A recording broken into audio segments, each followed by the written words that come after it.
ফরম্যাটে লম্বা সময় ধরেই পাকিস্তান দলে নেই বাবর আজম। তার ধীর ব্যাটিং এবং যুগের সাথে মানানসই নয় এমন স্ট্রাইক রেট নিয়ে সমালোচনা কম হয়নি।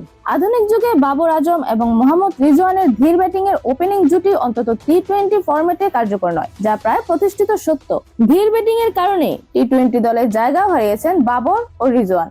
তাদের বদলে সুযোগ পেয়ে ওপেনিং এ নিজেদের জায়গা পাকা করে ফেলেছেন সাইম আইয়ুব, ফখর জামানরা। সুযোগ পেলে সাহিবজাদা ফারহানও ধুমধারাক্কা ব্যাটিং করছেন। বর্তমানে দলে থাকা মোহাম্মদ হারিসও দলের চাহিদা মেনে রান তুলতে পটু। 3 নম্বরে হারিসের জায়গাটাও প্রায় ফাঁকা।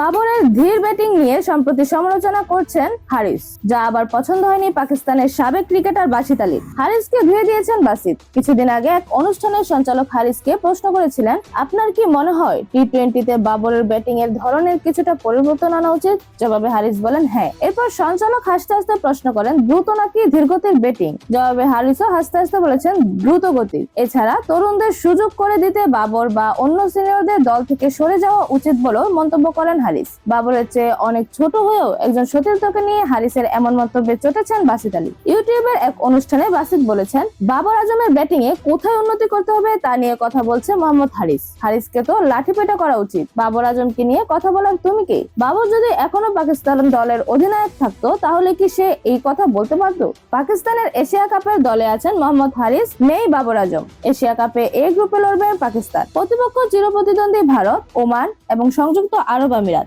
ওমানের বিপক্ষে ম্যাচ দিয়ে আগামী 12 সেপ্টেম্বর শুরু হবে পাকিস্তানের এশিয়া কাপ অভিযান। এরকম আরো নতুন নতুন খেলার আপডেট পেতে অবশ্যই চ্যানেলটি সাবস্ক্রাইব করে রাখুন। ধন্যবাদ। লেভাজ নিউজ।